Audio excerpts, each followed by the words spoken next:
I always pictured myself getting stronger each mile, laying waste to the competition, and turning onto Boylston Street alone. A bold vision, since the last few women's races had been decided by 3 seconds or less. I visualized celebrating in the final few strides and exactly how the tape would give way as I broke through. And this is an excerpt from the book we're going to talk about today, Choosing to Run by Des Linden. Welcome to Performers, the podcast that takes you into the minds of the world's most extraordinary athletes, coaches and performers. We're your hosts. I'm Dr. Greg Young, and you've just heard from Dr. Duncan Simpson, and as sports psychology experts, we'll guide you through the pages of their autobiographies, revealing the mindset, strategies and habits that propelled the world's best to the pinnacle of their fields. Our goal is to help you to learn from history's greatest performers. For each episode, we read and then condense entire autobiographies into concentrated insights representing over 20 hours of work per episode.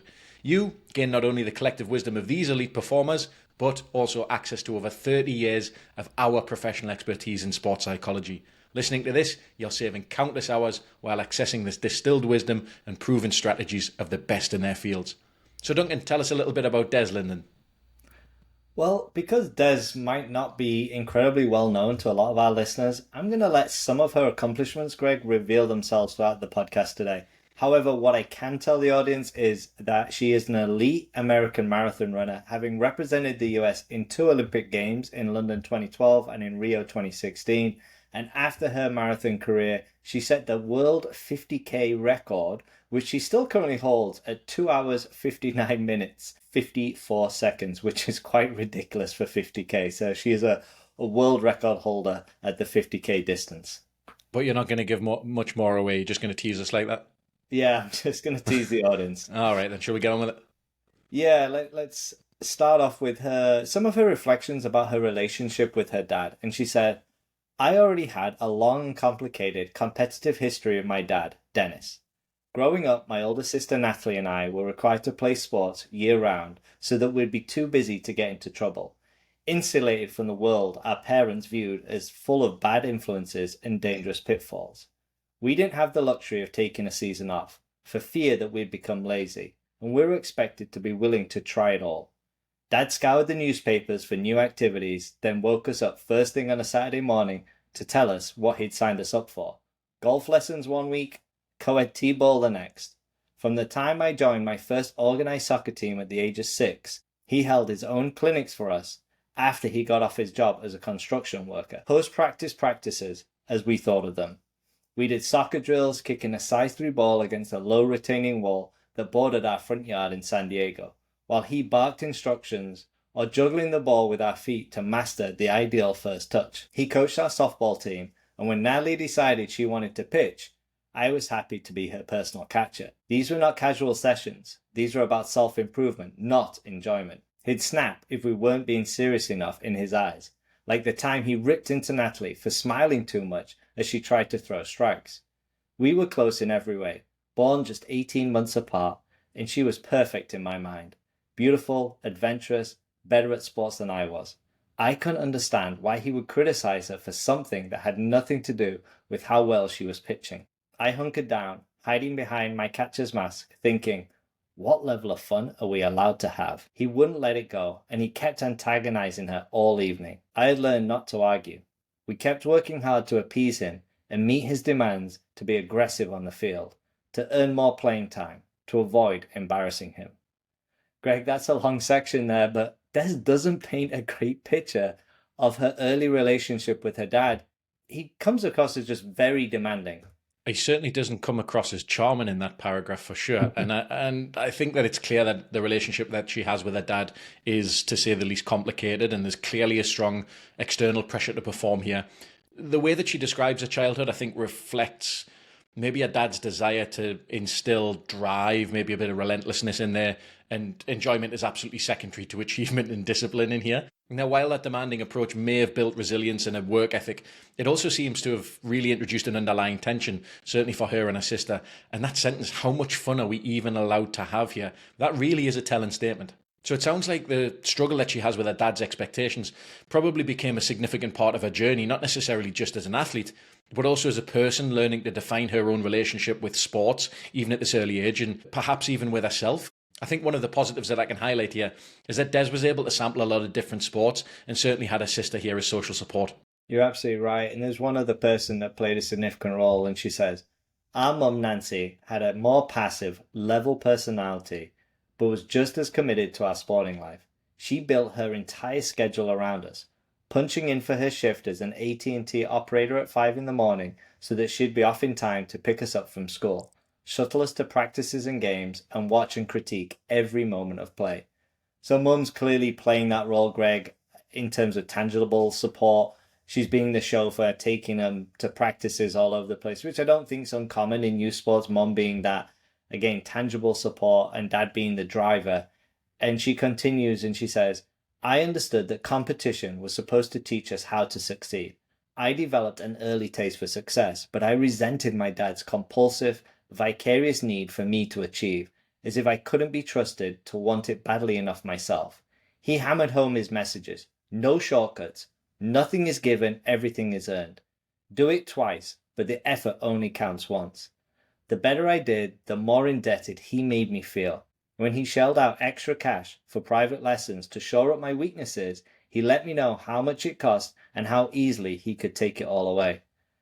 Greg, it's tough to read, to be honest, and I'd love you to reflect on that one phrase. The better I did, the more indebted he made me feel. Yeah, it sounds very much like that training and the sort of the resource and the support is definitely being held over our head here a little bit. And that line you mentioned, the better I did, the more indebted he made me feel. I think that is a powerful and a really telling line. Instead of success that she experiences bringing maybe a sense of pride or a sense of joy, it really comes with this emotional weight, as if the accomplishments that she has weren't fully hers, but maybe something that she, owed back to her dad in these situations. And I think the feeling of indebtedness that you mentioned, it can shape an athlete's mindset in really complex and complicated ways. It's like the achievement isn't just a win, it's a reminder of what's been sacrificed for her to reach that point and how much she now, quote unquote, owes because of it. That kind of conditional support can feel like a tightrope for an athlete to walk, particularly a young athlete to walk, balancing between that gratitude and resentment.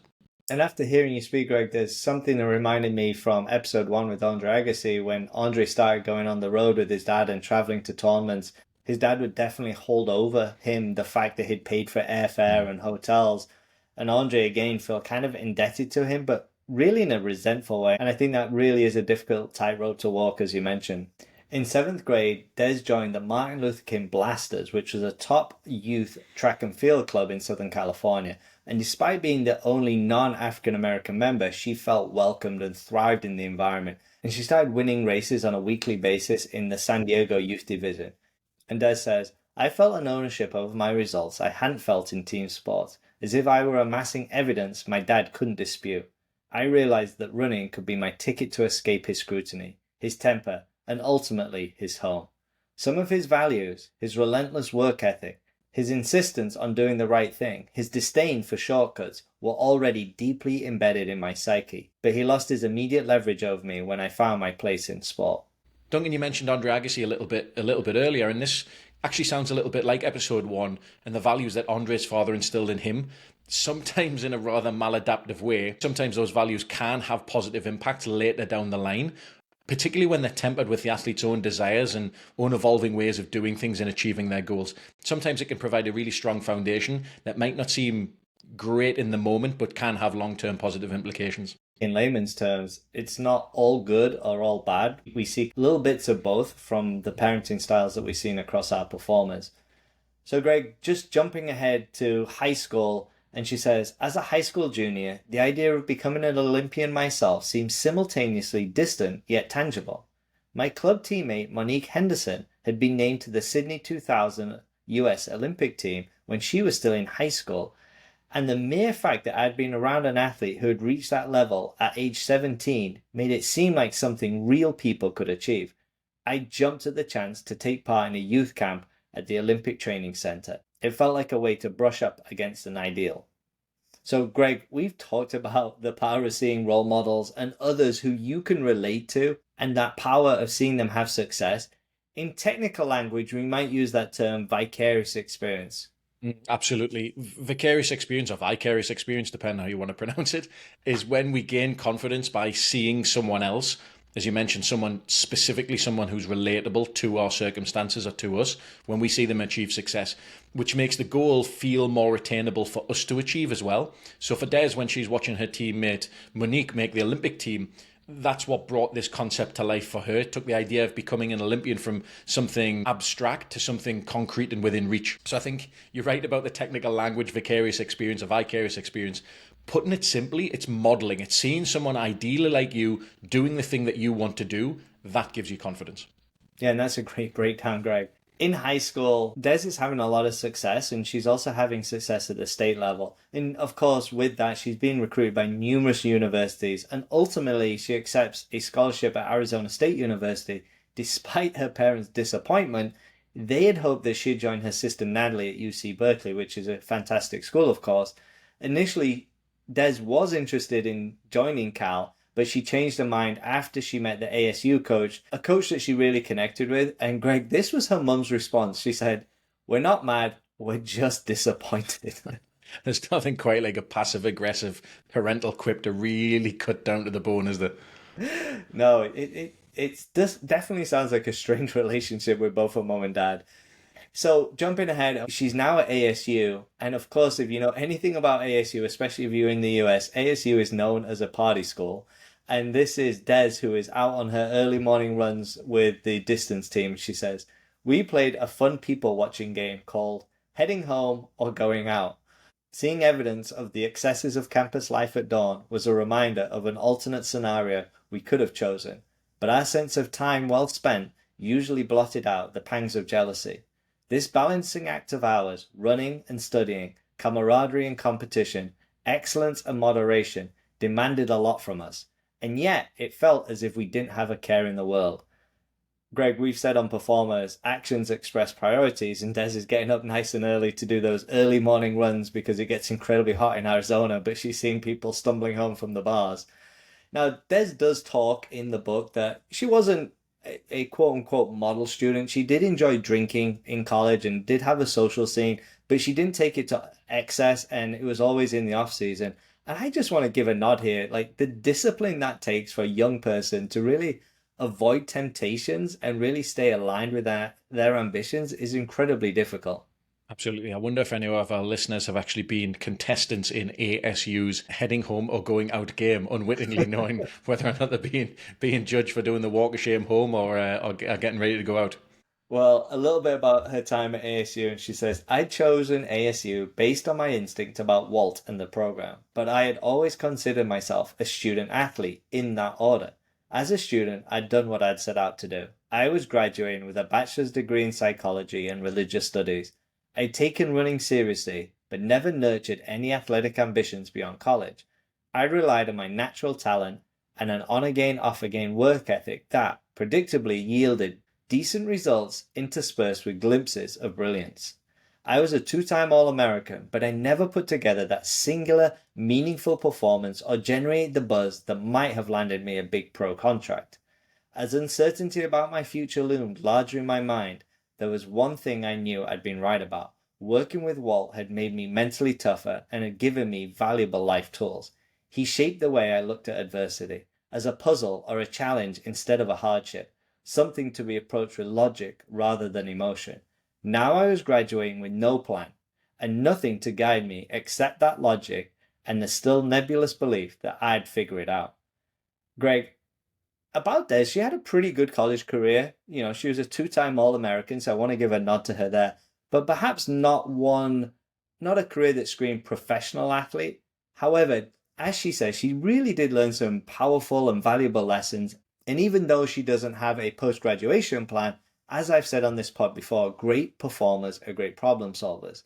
So, a long way of getting to the question, do we put too much credence on having a plan for young people when really that's perhaps the time in their life where it is the opportune moment to experiment, take risks, and really see where the wind takes them? I think that's a great point, Duncan. And the way that you've outlined Des's college journey well, not necessarily setting her up as a clear-cut, dyed-in-the-wool professional athlete, as it were. I think it's provided her with a kind of mental toughness and resilience that may be more valuable than kind of wins and really high-level performance in the long term.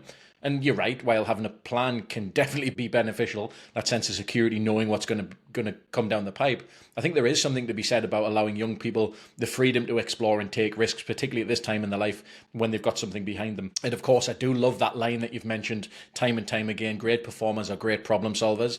And sometimes having that maybe path have a lack of definition, I think that encourages that skill to be used, or if it isn't there already, to be developed. When young people aren't necessarily locked into a really rigid and structured plan, they can adapt, they can experiment, and they can figure out who they are and what drives them forward.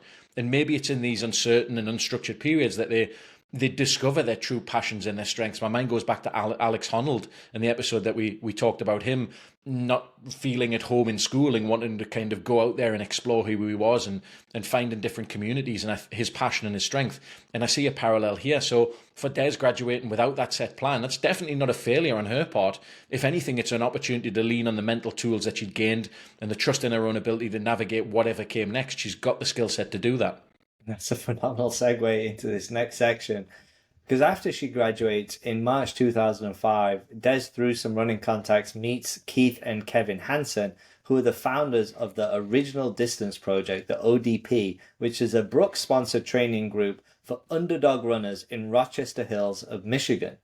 So Des is really drawn to the team's gritty and determined culture. She reaches out to them, and despite their warnings about the harsh Michigan winter, she's obviously coming from Arizona, so complete opposite. Des insists that actually her experience of running in the heat will actually prepare her, and they eventually invite her to visit. And this is a little bit about that. I didn't have multiple offers to put side by side and an agent to guide me through the process. This was my only option, and I knew I was fortunate to have it. My dad's credo scrolled through my head. Find opportunities wherever you can, and when you do find them, don't squander them. And she goes on to say, Greg, there was no way to know how much better I could have been as an athlete unless I gave myself more time. I didn't want to be haunted years down the line by the what ifs, and the only way to avoid that was to chase down an answer, whether I liked the answer or not. So a little bit about kind of her setup in Michigan.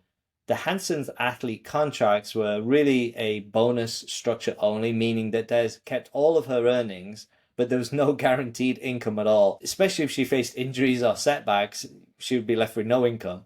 So Brooks, as we mentioned, it was a Brooks-sponsored team. They provided the funding for travel, physiotherapy, and some expenses, and Hansen waived their usual 15% kind of agents fees.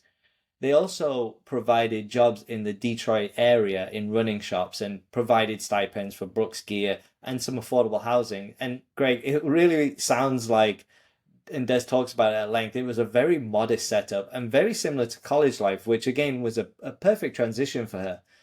But this, I think, modesty really fostered a team spirit that was really focused on camaraderie and a shared sense of goals, where success was really about hard work, because if you worked hard and you had the results, you would get paid. So, Greg, this kind of story is really the reality behind a lot of professional sports, i.e., it is far from glamorous until you reach the very top. Yeah, you're right. The elite professional level is very different from sort of the sub-elite professional level that she's talking about here. And the passage that you read, I think that really beautifully illustrates the reality of life in that professional sport setting, especially for those that are still continuing to climb the ranks to the top. The glamour that we associate with top tier athletes often masks the nitty gritty reality that most people are going to endure along the way. The lack of guaranteed income here, and I think the blue collar environment that's been set up, do mirror the experiences of many aspiring athletes who find themselves working side jobs and side hustles, scrapping for resources, dealing with the weight of uncertainty. And it's a humble foundation that in many ways probably builds the resilience and mental toughness that is required for them to succeed when they do get to the top. So Des's experience with the Hansens really highlights a deeper truth. For many athletes, the journey to the top is marked not by luxury, but by the quiet, persistent, relentless grind that few people see. It's the raw foundation of being a champion. And it's a reminder that often the glory that we see on race day or during performance is only the tip of the iceberg, built from years and years and years of unseen sacrifices. That's incredibly well said. Yes, it's not exactly glamorous at that sub-elite level. So the Hansens were marathon specialists, a path that Des's high school coach had suggested for her years earlier, which he thought was the most successful path to Olympics for Des. Yet she still found that idea of running a marathon incredibly unappealing, which As do I. that's the, she said almost disdainful, feeling that marathon running was more about endurance than really testing her speed. She wanted to stay at the 5 and 10,000 meter distance, but eventually she opened up to the idea of running a marathon. And she says, "Why not me? I couldn't come up with a good answer. So I decided to get out of my own way and open myself up to the possibility. When I asked the Hansons if I could finally try the marathon, they laughed, understandably. That's where they'd always wanted to steer me. Deciding where I could debut was easy. Boston would be hosting the 2008 US Women's Olympic Marathon Team Trials. I nurtured big ambitions of a top 3 finish that would earn me a slot for the 2008 Beijing Games. But the ambition didn't translate to expertise or the learned science of fueling properly before and during the race. Running fourth at mile 21, just 8 seconds behind the runner I needed to pass to earn the 3rd Olympic spot, my glycogen stores hit empty, and I finished 13th on dead legs. The fail felt massive and avoidable, but I simply didn't have enough experience. Greg, experience is the best teacher. It's an unfortunate truth, and it is a reminder that sometimes it doesn't matter the amount of ambition that you've got. It won't substitute for the lessons that you learn through trial and error. Success, we know, is it's a cumulative result of small adjustments and tweaks here and there that you learn through setbacks and breakthroughs. And each race teaches athletes more about their bodies, their minds, what works for them under pressure, what doesn't work for them. It requires an open mindset that embraces failure as fuel for improvement, knowing that every error ultimately refines the strategy and helps the athlete build resilience. And I've said it before, the worst thing about experience is that it gives the test first and the lesson second. Yeah, I think it's very odd that we see an athlete right from the get-go be successful, especially in endurance sports. We mentioned Chrissy Wellington, who is really the freak that right from the get-go in Ironman triathlon won her first race and was never defeated. But I think in endurance sports, it takes people a long time to really delve into the nuances and understand some of the science behind fueling and recovery, all those little things. And again, experience just takes time.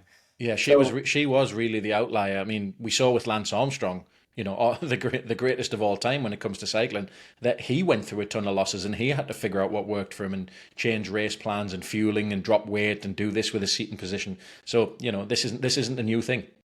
yeah, I think it took Lance 6 or 7 years from his first attempt at the Tour de France to actually end up winning it with a few questionable practices in between. So Yeah, we'll say he had a little bit of a tailwind. a little bit of a tailwind. A little bit of a tailwind. So she is learning, and in 2009, she achieved a personal best of 2 hours, 27 minutes, 53 seconds, and 10th place at the 2009 World Championships. Breaking 2 hours and 30 minutes was really a big deal at the time, and she absolutely smashed it. And in Chicago in 2010, which is another marathon major, even with a slight injury, she lowered her personal best again to 2 hours, 26:20, which started to help her earn some decent paychecks. She's now competing in these big marathons, and she continues to tweak her training, her race strategy, and even her mental approach. So she's really gunning for Boston in 2011, and she says, "I think I can win in Boston. I've watched this race, and the winners aren't doing anything I can't do. It's possible." I knew the outside world might find that audacious, but all I cared about was the people at the table, and I was confident they were on the same page. I'd never topped 100 miles a week before 2007. As I prepared for Boston in 2011, shuttling back and forth between Michigan and Florida's friendlier climate, I was stringing together 4 or 5 120-mile weeks in a row. I approached every mile, every meal, every strength workout, and every minute in between, except for St. Patrick's Day, because I am human, with the mindset of a Boston Marathon champion. Every decision I made, doing second runs, drills, and strides outside in nasty winter conditions without a second thought, passing on beers, lights out by 10 o'clock for a minimum of 8 hours sleep, was based on a question and a challenge to myself. Will this help me become a champion? Act as if you are the thing you are trying to become. I loved feeling how consistent I was throughout the block and the narrow focus I had on my goal, things I had lacked before. I sensed my body adapting to the cumulative fatigue and getting stronger. Greg, I love that self-reflective question. Will this help me become a champion? And as we said before, Focus is the shepherd of the mind, and this one question is really driving her focus here in this training block. It is, and it's such a clear example of a champion's mindset and that high performance lifestyle that we've talked about in previous episodes of Performers. She wasn't just training hard, she was living certainly with intention and really structuring every choice around that goal, the thing that she wants to aim for. And to be honest, that's the ultimate form of accountability, where every action that you have, from the extra miles to lights out at 10 for 8 hours sleep, aligns with the vision, in her case, of winning Boston. So I think that question transformed every daily decision into a step towards that goal, reinforcing that commitment and doubling down on that focus. And this is the kind of disciplined mentality that separates the good from the great. Reflection is great, but if it doesn't dictate your future behaviors, then you're really missing an integral part here.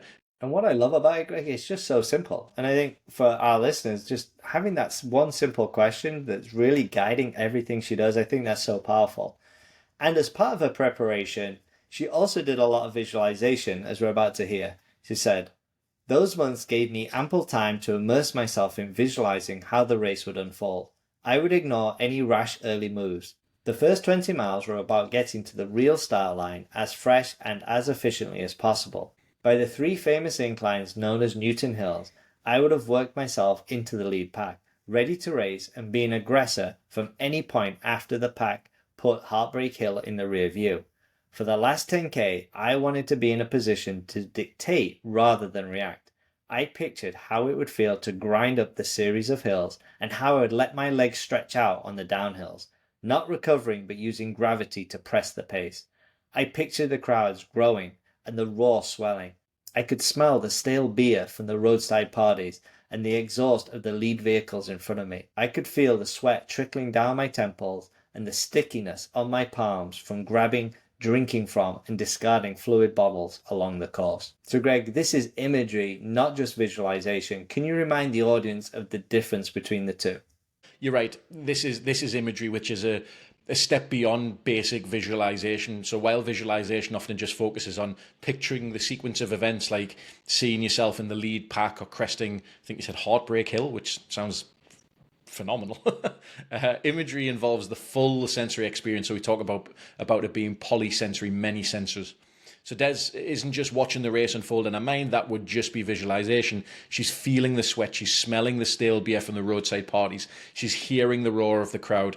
This really detailed, multi-sensory image and experience can make her mental rehearsal far more vivid and effective, which helps to prepare her body and her mind to respond as if she's already experienced the race. It's a really, really powerful tool for athletes who want to build both mental resilience and a sense of familiarity, particularly if they haven't been there, with intense competitive moments. So just to summarize, visualization is really using just your visual skills, and imagery is using all 5 senses where possible. Make that image as vivid as possible. Absolutely. We're not talking about a still photo. We're talking about a 4K HD image. Great way to put it. So the race itself, 2011, Boston. She says, "It was 46 degrees at the start with a 14-mile-an-hour tailwind for much of the course, an ideal day for racing. As I had hoped, a group went out too hard, trying to cover a ferocious move by Kim Smith in New Zealand. Emotion seemed to be driving the pace rather than common sense. They'd power ahead of me as the fan decibel level rose in each little town, then slow down again, allowing me to close the gap somewhat. But I was by myself from 15K on. I felt completely composed, cranking out the splits I wanted, keeping my eye on the bodies falling regularly off the chase group. I took the lead as we crested Heartbreak, exactly as I'd visualized. 4 miles to go. Now I had to break them, except I couldn't. The weeks and months of learning how to run tired had funneled down to this. After 26 miles, I had to sprint for the win. It was the best and worst case scenario rolled into one. It was me and one other runner, within sight of the tape and a life-altering outcome. I didn't have time for reflection. I kicked, felt empty space next to me, right foot, left foot, my right calf locked up. On the next foot strike, my left, nuts had formed instantly. In one beat, I went from full stride to hobbled. Helpless, I watched Khalil pass me for the final time and collapse past the finish line as I took the last few steps. As she lay crumpled on the ground weeping, I bent over with my hands on my knees, trying to breathe through a level of depletion I'd never experienced before. I lifted my head and stared back up the course, a 1,000-yard stare of disbelief. After months of daily, absolute conviction that I'd stand on the podium wearing the olive wreath, I had to put aside that vision and accept that I was not the Boston Marathon champion. History and the end to a 26-year of American futility had eluded me by 2 seconds. Hollowed out and numb, I went through the motions for the next few hours. The running world hailed my result, 2 hours, 22 minutes and 38 seconds, the fastest ever by an American woman at Boston, as a breakthrough success. Now that I knew what it took to get there and how ideal my build-up had been, how everything had to fall exactly the right way to get this shot, all I could think about was whether I'd ever have another one. It was hard to be gracious when people fawned over my potential. I couldn't hear it as anything but a polite word for "you haven't done shit yet." It went perfect for me, minus not winning, I told reporters. Greg, that's a long section, but imagine losing a marathon by 2 seconds. Well, I would be imagining it because there's no chance I'm going to do it in reality, is there? But losing by 2 seconds in a marathon like this, particularly Boston, after months and months of preparation and that relentless commitment that she's talked about, that is heartbreak. I'm sure Heartbreak Hill is named very, very aptly. So the description that Des gives, I think, really captures the intensity of that moment perfectly. The final stride and her body's just not cooperating, and the podium that she's imaged and she's envisioned, it just poof slipped away in an instant. To come so close in a race where the margins are rarely this thin, we're not usually talking about 2 seconds in a marathon. You might be talking about 2 seconds in an 800 meters race. And to lose by such it really is razor thin gap after everything fell into place and was going swimmingly, it must have been overwhelming for her. And unfortunately, fairness isn't really a thing in high performance sport. It is the fine margins. There has to be a winner, and there has to be someone who comes in second. Yeah, definitely a tough defeat for Des. And it's also a victory in many ways in terms of, finishing second really did elevate her status in the world of elite marathon running. And she's now going into the 2012 Olympic marathon trials. And for context, there's one trial race. Everyone goes, and if you finish top 3, you're going to the Olympics. So there's just, it's pretty simple. And she says, "What is the shape, the sound, and the texture of a dream realized? I found out when I took the last left turn into the finishing stretch of the 2012 US Olympic Marathon Trials in downtown Houston on a cool, bright January morning. How long I had visualized this moment and convinced myself it would happen. This result was a shining payoff for years of hard work. It validated the life path I had chosen, justified the Hanson's faith in me over the last 6 years, and instantly increased my marketing value." There's the reality, right? There's the reality right there. It's all about the Benjamins. Absolutely. Well, she's become an Olympian. So jumping to that Olympics, London 2012. So a little bit of context here. Des flew to London, and she was actually very uncertain whether she was going to compete because she had an injury, but she felt very conflicted about whether she was actually going to step on the course or not. And while she's considering whether she's actually going to drop out of the race, she learned that if she withdrew prior to stepping onto the course and racing, she would lose her quote-unquote Olympic status and would have to leave the Olympic Village and even return all of her Olympic clothing, which sounds incredibly harsh. So 2 factors really helped her decision. Her new contract hinged on the fact that she was a quote-unquote Olympian, and realistically, there wasn't an actual competitive substitute ready to fill her spot. So she felt, with those 2 factors, she was going to race. I can't imagine you can just pull someone off the street and say, "Hey, you look fit. Can you come and run this marathon for us?" Right. Yeah, I think the people who had finished 4th, 5th, and 6th at the trials had been injured, so they were gonna pull in number 7, who I don't think was going to be competitive. So while she hoped for a miracle, when the race started, she said it was obvious that she wasn't going to be able to compete, and she dropped out fairly early, which she received quite a bit of criticism for, and which I understand. However, upon returning to the US, she has an MRI, and they found that she actually had a stress fracture in her mid-femur. So she did have a broken leg. Yeah, that sounds like a pretty solid reason not to run 26.2, doesn't it? Yeah. So she does a lot of rehab, as you can imagine, and in the book they go through a lot of that process. And she circles Boston 2013 as her return goal, and she says, "I circled Boston 2013 as a meaningful goal after finishing second. Nothing could have been more motivating, but soon concluded that was unrealistic and asked to defer a year. There was no getting around the fact that my own faith in my running ability had been rattled by my fractured leg and the slow climb back. At times, I wasn't sure I would ever return to my former self. I attended Boston 2013 as an invited guest. I'd come a long way in my recovery, but was still nowhere near ideal fitness. Doing an interview on Boylston Street under the cloudless sky that morning made me yearn to be racing instead. This is the greatest finish line in our sport, I said. This is where everyone wants to be today. I handled a few other obligations, and then Ryan and I went for a 10-mile run. It went so well that I almost pushed it to 12. I was showering in our room at the Fairmont Copley Hotel when Ryan called out, "Did you feel that crazy vibration?" So Greg, of course, we're talking about the Boston Marathon bombing where 3 people tragically died and hundreds were injured. I believe even if Des had raced, she would have been long finished by the time the bombs went off, but still a crazy coincidence that the one Boston Marathon she doesn't run over the years is the 2013 race. So jumping ahead to the 2016 Olympic trials, I know that's 3 years on, she says, "For 4 years, I thought of the 2016 Olympic trials in Los Angeles as a giant flashing neon sign, the Second Chance Saloon. Getting back to the Summer Games would justify my decision to start in 2012, which continued to rent space in my head. It was a shit ton of pressure to put on myself, and perversely, I loved it. My mindset wasn't dissimilar from 4 years before. Top 3 to go to the Games. It's not like you get a first class seat if you win, and you have to carry everyone's bags if you're third. Temperatures were in the low 70s at the start and would rise to 80 degrees over the next 2 hours. Good news for me and my desert-tested psyche, but my game plan going in was still conservative.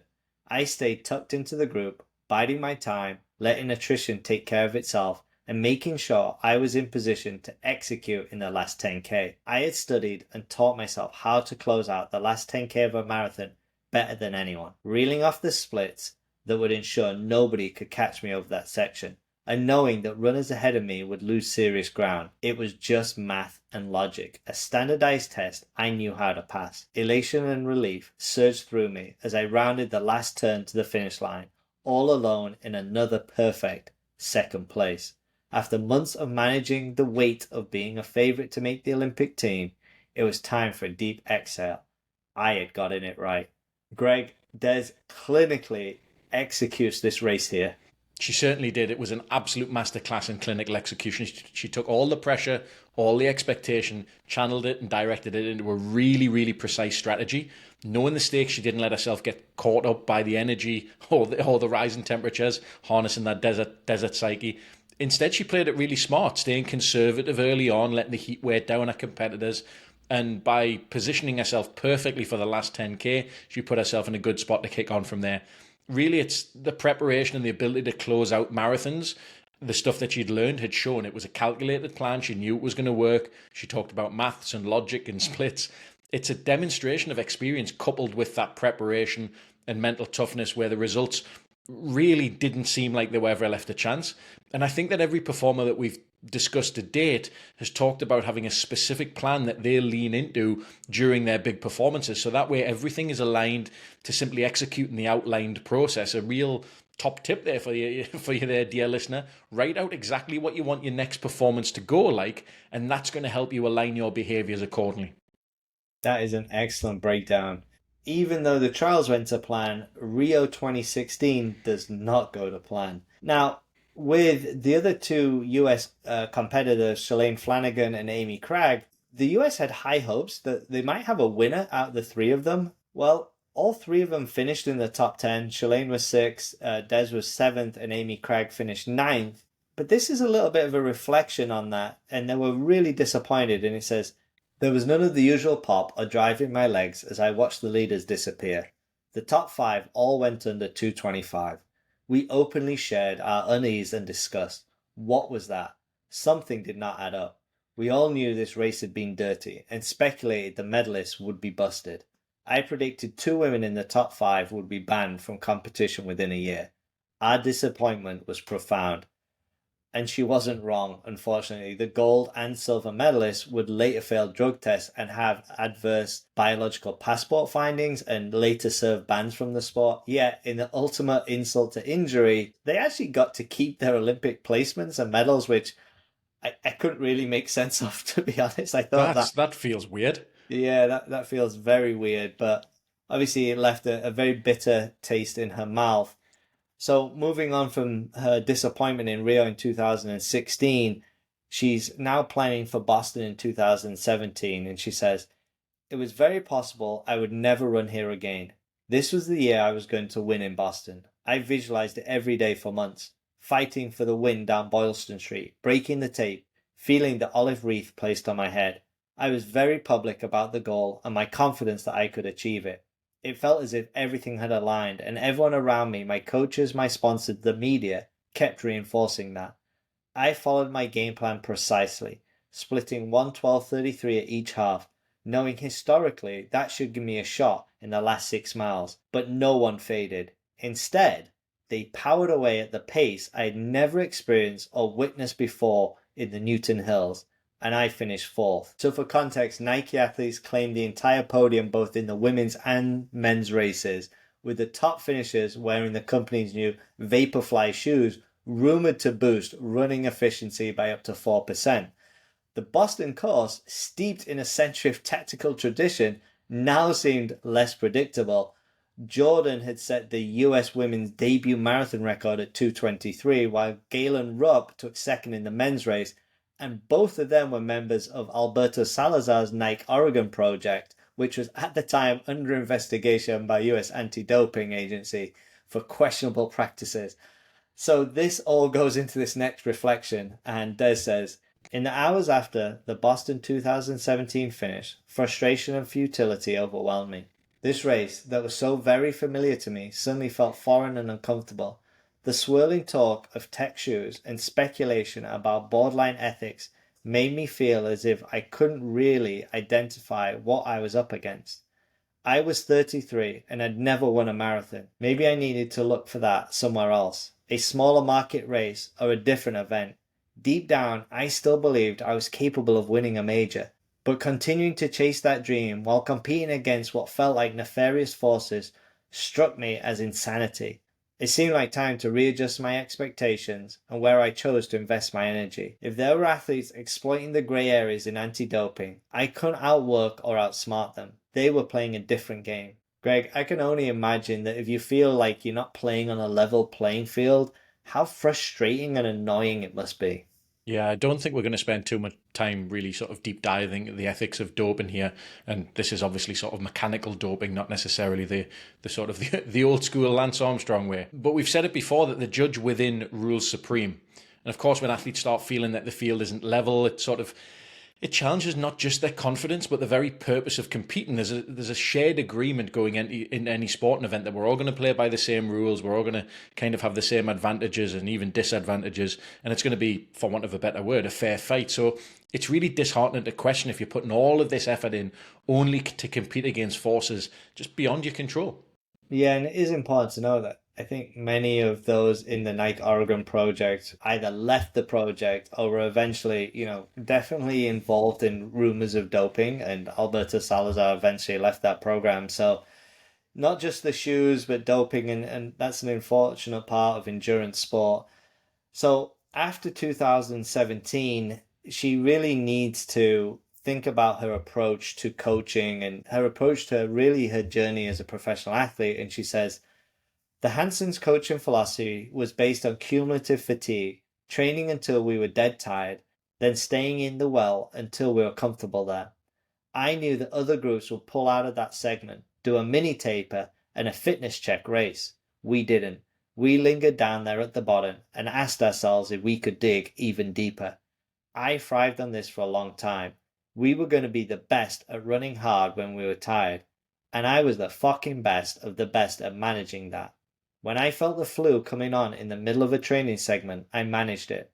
When I was beyond tired, I told myself it was exactly where I wanted to be. This was the unsexy part of my job, being so tired I fell asleep in my soup. The suffering was required for a chance at a payoff on race day. Training was supposed to push me all the way to the brink, the breaking point right before I cracked. Racing was for finishing the job in front of an audience. I looked forward to the proving ground of the last 6 miles, where there was usually a clear choice. I could make the discomfort go away simply by slowing down. No one would call me out on it. Only I would know the truth. But then I'd have to look at the results afterwards and live with the fact that I hadn't learned anything about myself, that I'd given up. The thought made me sick. A decade at the top level of distance running had conditioned me to believe I was totally in charge of my mind-body connection. There was no way I could become the endurance athlete I was without developing a skewed perception of fatigue and pain. So, Greg, that paragraph there, endurance sports, as we've heard with Chrissy Wellington in episode 9, it's brutal, both physically and mentally. It's about finding what you think is your absolute limit and then continuing to push past it. That's absolutely spot on, Duncan. Endurance sports push athletes to a place that goes literally beyond their physical capability. It's a relentless test of mental fortitude. The Hanson's philosophy of what they call cumulative fatigue, it's a perfect example of this. Training isn't just about building speed or building strength or that physical endurance. It's really about building that tolerance for discomfort, learning to operate in that, what they call that well of exhaustion, until it just becomes familiar territory, becomes the norm. And as we saw with Chrissy Wellington in episode 9, great endurance athletes thrive in this really unglamorous space where they constantly face and redefine their limits. Those performers that are able to suffer the longest often come out on top, not because of their superior skill or genetic superiority, but simply their will and determination. But as we mentioned, during this period, she starts to feel progressively worse and eventually convinced either by herself or I think her agent at the time to go to the doctor. And she gets a voicemail from the doctor a few hours later and it says, "You have severe hypothyroidism." And hypothyroidism, as I pronounced it there, Graham, I'm not sure that's the right pronunciation, but Close enough for jazz. close enough, is a condition in which the thyroid gland located in the neck doesn't produce enough thyroid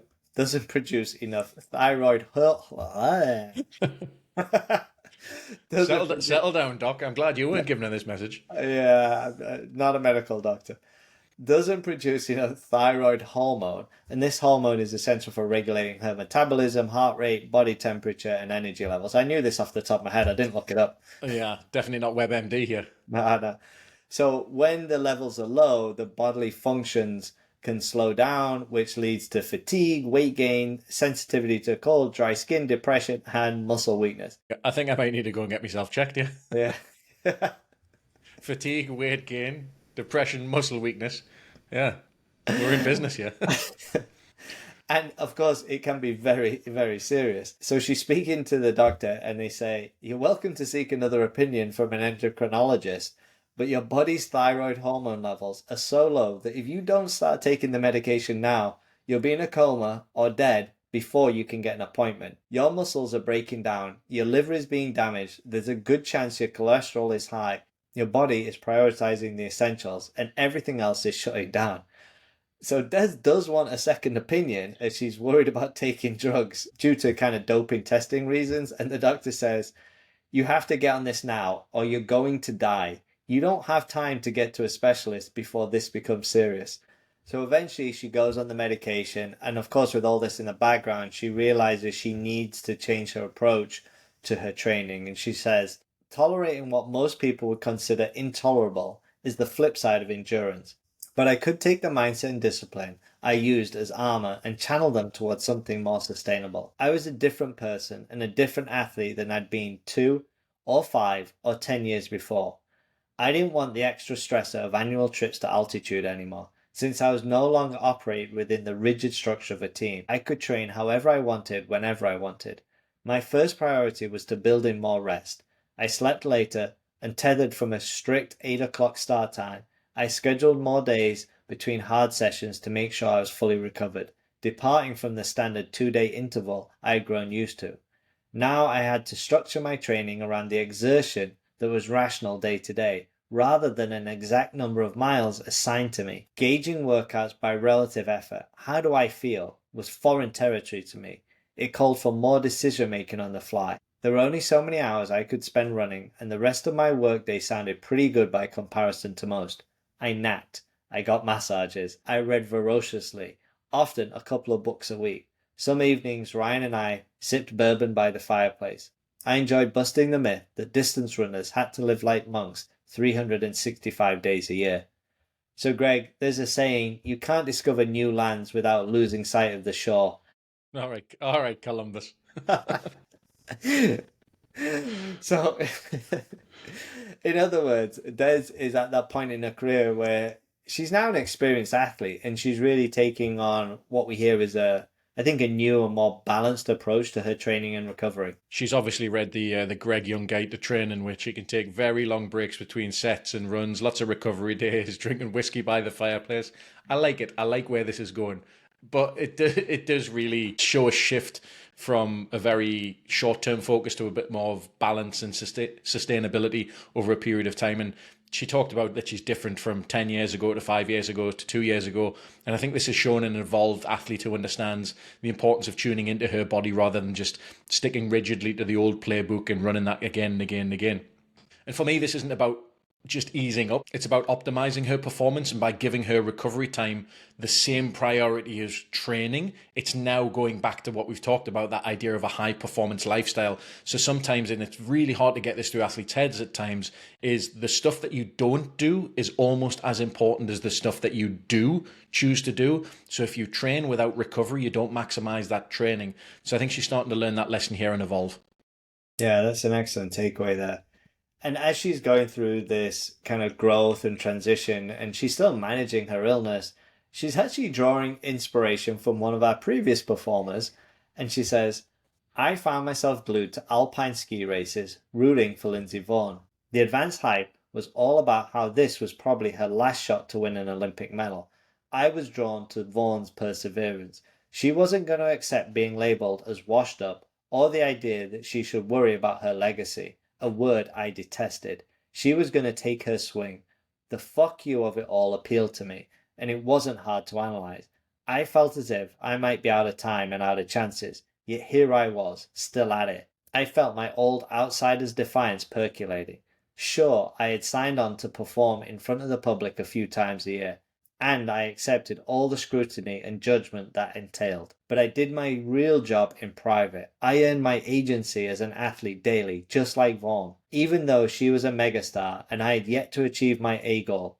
No one else was going to tell me when I was done. No one was going to tell me when I was out of chances, or that I had no shot at improvement, or that it was someone else's turn. Suddenly, I wanted more than anything to be a runner at least a little bit longer. I was ready to scrap for that identity instead of fighting it. I would choose when to give it up. Until then, I was going to make the rest of the pack rip it out of my cold, dead hands. Greg, Des is drawing inspiration from anyone she can, and it's great to see she's learning from an athlete in a very different sport. Absolutely. We've talked about the importance of being able to steal ideas from the world's best, regardless of their performance domain. It's what we do here on Performers. So it's nice to see that Des has bought into that. And I think the connection that she has to Lindsey Vonn's journey is a real testament to how athletes, regardless of their sport, can draw strength and draw lessons from one another's stories. It's a kind of a cross-sport inspiration, if you will, and it's really powerful. And I think Des saw a mirror of her own grit in Vonn. A reminder that true agency as an athlete comes from the daily private work, not from public validation, the idea of that iceberg that we talked a little bit about earlier. And that what this has done is, I think, really reignited her defiance and a commitment, pushing her to decide that it's her and her alone that's going to determine when her time's up and when it's time to step away. It's not just admiration towards Vonn, it's a real reaffirmation of her own strength and her own purpose that's inspired by someone who embodies that same tenacity. So taking all that inspiration and motivation, Des is going into Boston 2018. But of course, the weather is absolutely terrible. And even for Des, someone who has trained in the extreme heat of Arizona and the extreme cold of Michigan, she is having doubts about her ability to compete. And at an absolutely crucial time, a character who we haven't spent really much time talking about, her husband steps up. Everyone is going to freak out. And you know how to run in this garbage, Ryan said. You've done enough workouts during the build-up to be competitive. Just try and see what happens. If you have to drop out, fine. But don't head to the line planning on dropping out. You're mentally tougher than everybody. This is perfect for you. Ryan was undeterred. I've seen the last 3 weeks of work. You're not perfect, but I know you've done enough. You're more prepared than you're giving yourself credit for. Don't count yourself out. The fact that he'd spoken so strongly was unprecedented and gave me pause. There was no one more invested in my happiness and no one who saw me with such clarity. Now he was asking me to fight for myself, to be true to the core of that conviction which was still intact. What if he was onto something? I'd already cracked the door in my own mind. Now it was wedged open. I had chosen to run. Ryan wanted me to gamble on my heart and choose to race. Greg, it seems like Des is getting the right kind of verbal persuasion at the exact right time here. Couldn't agree more. I like the saying, crack the door in my mind. And for me, that sort of means opening up possibilities. So how's that happen? So Ryan's words are really a powerful form of verbal persuasion. So we talked earlier about vicarious experience or vicarious experience, that idea of modeling, having a real positive impact on confidence. Verbal persuasion is another great way to do this. So what he's doing is he's reminding Des of her strength, her resilience, the preparation that she's done, at a crucial moment, right when she's doubting herself going into the race. So he's not just offering encouragement, blind encouragement. He's grounding her in the reality of her hard work and her ability to thrive in tough conditions. So it's not just generic reassurance. Really, it's a call to tap into the core of her competitive spirit and for her to trust herself in her preparation. So by seeing her so clearly and challenging her to gamble on things, Ryan's really given her that final push to believe and fully commit, or as commit as much as humanly possible, to the race in those real and favourable conditions. Sometimes, Duncan, it's the belief of someone that we trust that helps us find our own conviction and confidence in ourselves. Yeah, I really like that.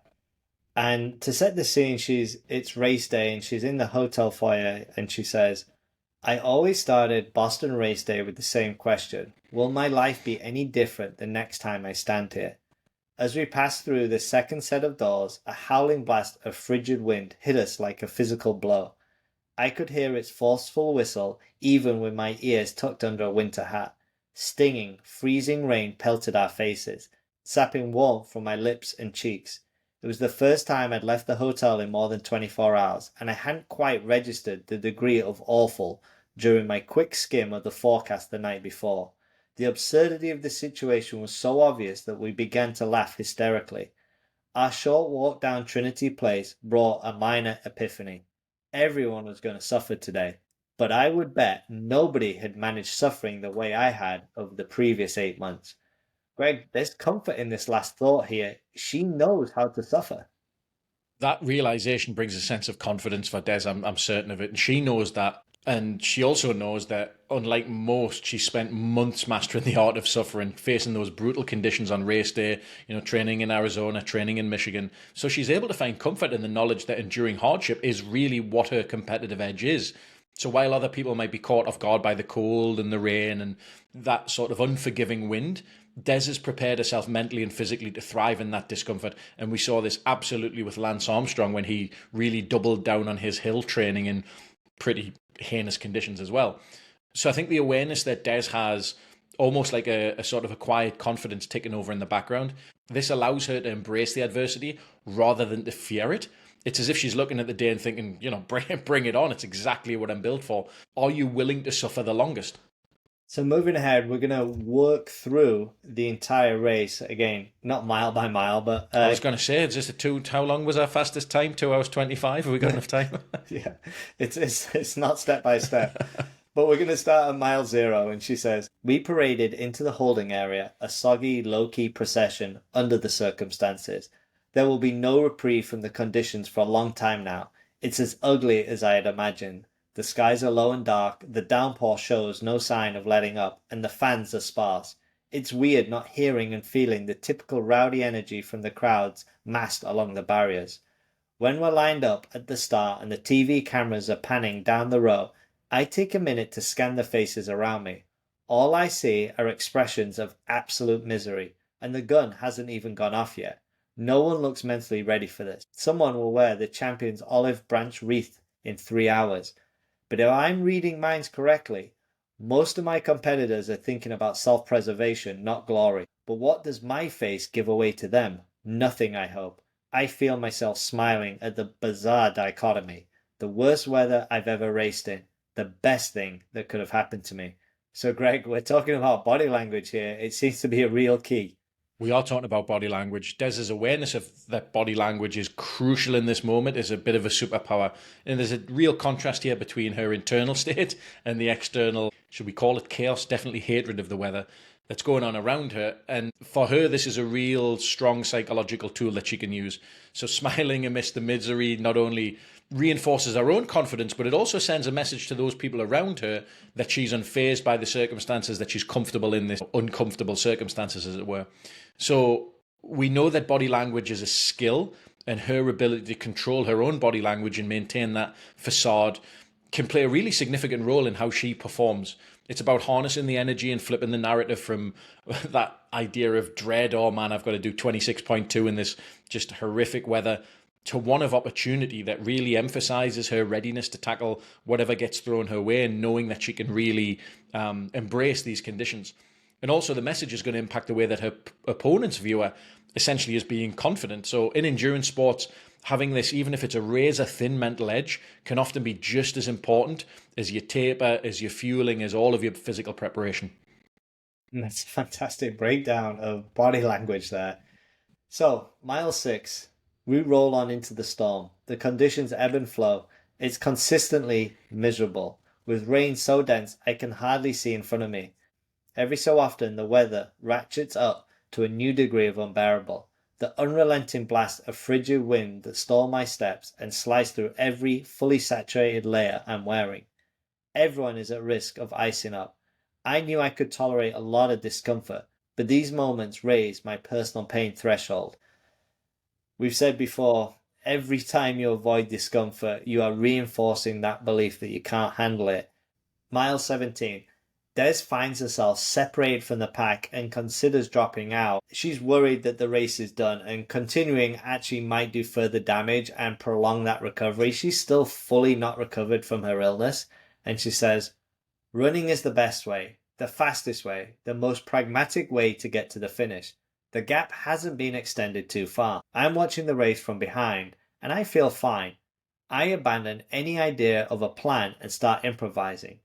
After I rejoin the pack, I head to the front, passing Shalane, who's yo-yoing off the back. As I press the pace, I again feel like I'm in the right rhythm for the day. The stretch gives way to the steepest downhill on the course, where people always let loose. It's far enough along in the race that the move can be real. The chase pack has splintered. I don't know what the rest of the race might hold, but the optics of this moment could save my career. I've made it look as if I haven't lost a step. It's well before the real racing should begin, but on the television screen, I'll look like I'm a contender.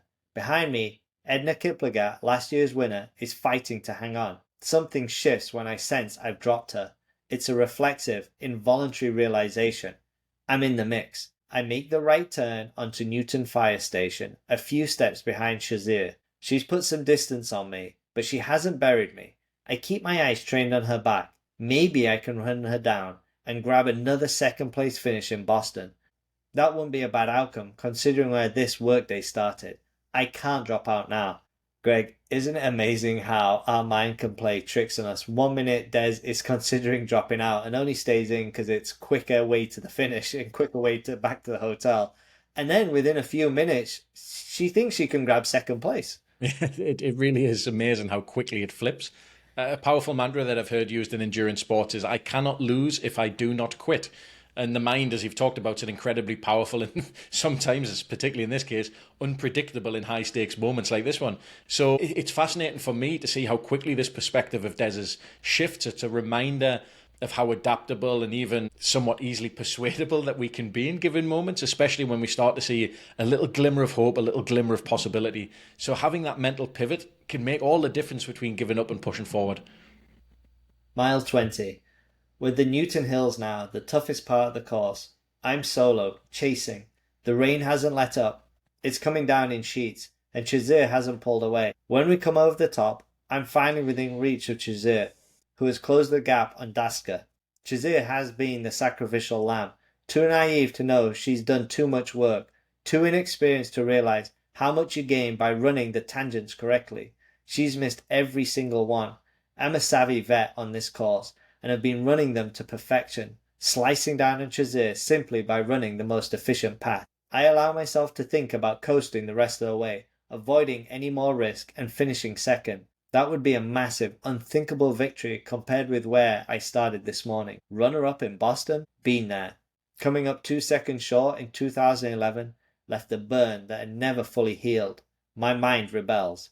Chazir blows past Daska as the pair crest Heartbreak Hill just before mile 21. In a mere 15 seconds, I'm on Chazir's heels. It's decision time. I can either sit behind her or test her. I don't hesitate. I pass her with an authority that I couldn't have summoned a few months before, or even the previous night, when I pondered whether I was capable of being competitive on this day, and what it could cost me to try. Then I elect to skip the next fluid station to accelerate fully and try to create some separation. How will she respond? Or will she? The race resets when we come off heartbreak. It's time to turn the screws and put away the chasers. I need to grind down the competition for the next 4 miles all the way to Boston Street. As I know from past history, once the leader is out of sight, it is increasingly hard to forge on with any semblance of hope. The natural inclination is to start worrying about who's on your heels and how to preserve what you have. The pace has been slowing, but the effort still feels right. The last few months have taught me to value effort over pace by necessity. Now leading the Boston Marathon with 4 miles to go, a position my mind barely accepts as real, I apply that learning. I plug away at what feels like my maximum effort on this day, in these conditions, in this moment. The course doesn't know I'm running in historically bad conditions, that every step is another incremental gamble with my body, that a lifetime goal suddenly feels tangible to me under the most unlikely circumstances possible. With my glycogen reserves nearly gone, these last few miles become a battle of will. It's the challenge I fell in love with.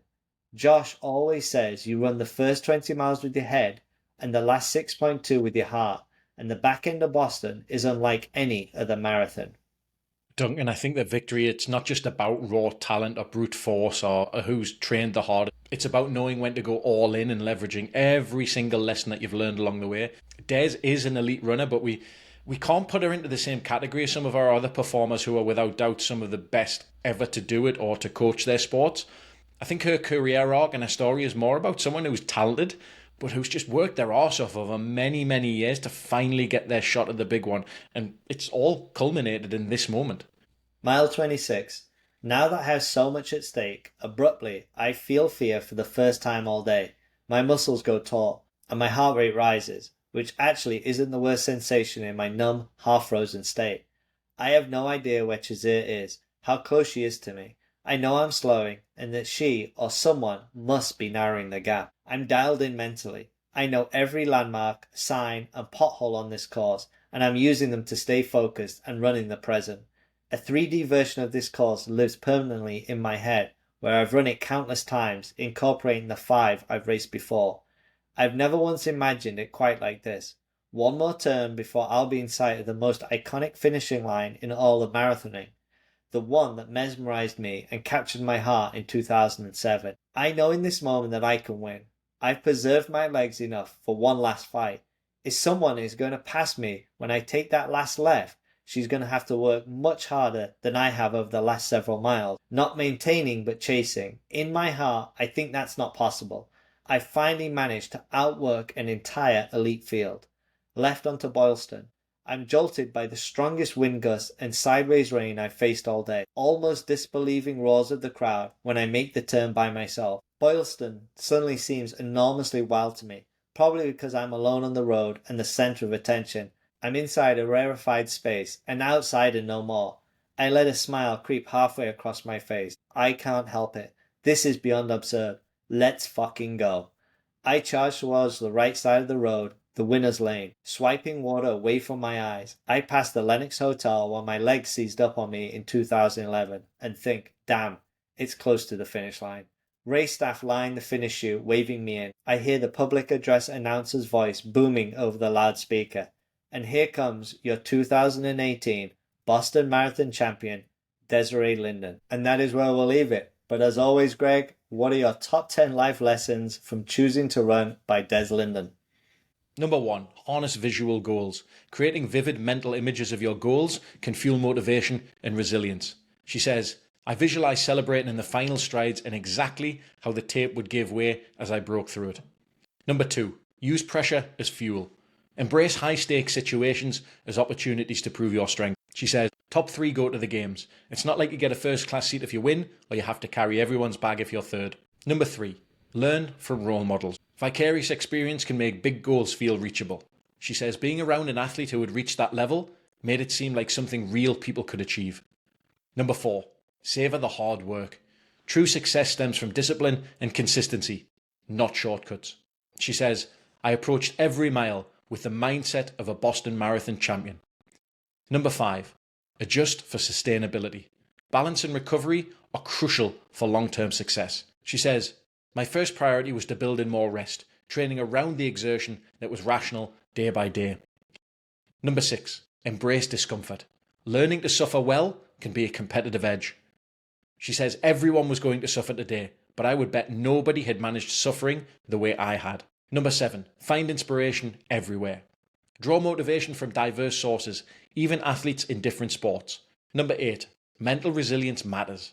A well-prepared mind can make the difference on race day. Number 9, trust the process. Focus on effort rather than obsessing over outcome-based markers. I plug away at what I feel like is my maximum effort on this day, in these conditions, in this moment. And finally, number 10, celebrate the journey. Enjoy every step and appreciate the process as much as the victory. She says, I let a smile creep in halfway across my face. This is beyond absurd. Another fantastic top 10, Greg. But as always, we can learn what not to do from our performers' journeys. So what are your top 10 things to avoid from choosing to run by Des Linden? Number 1, letting doubt take over. Don't let fleeting doubts derail your commitment, certainly mid-race. And she says, I can't drop out now. Number 2, neglecting self-care. Ignoring recovery can lead to dangerous health issues. As her doctor said, if you don't start taking the medication now, you'll be in a coma or dead. Number 3, over-reliance on set plans. Rigidity can hinder adaptation to new circumstances. She said, I needed a new template to continue progressing. Number 4, chasing validation over your passion. Seeking external praise can drain the joy out of your journey. She said, people fawned over my potential.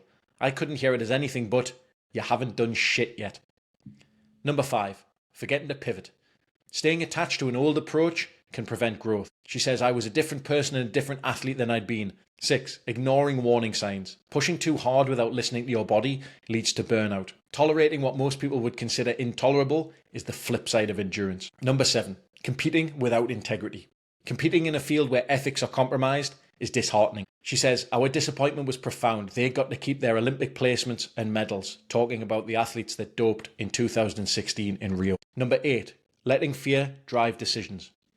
Allowing fear to take the wheel can shake your confidence in the final stretch.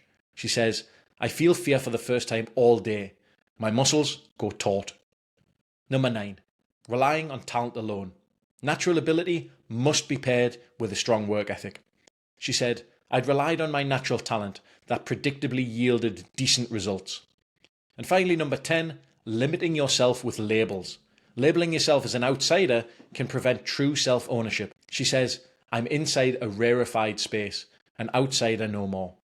Thank you so much for joining myself and Duncan on this episode. If you enjoyed it as we did, we ask you to do one thing. Share this with 2 people in your network, and for that, we are truly grateful. We'll see you next time on Performers.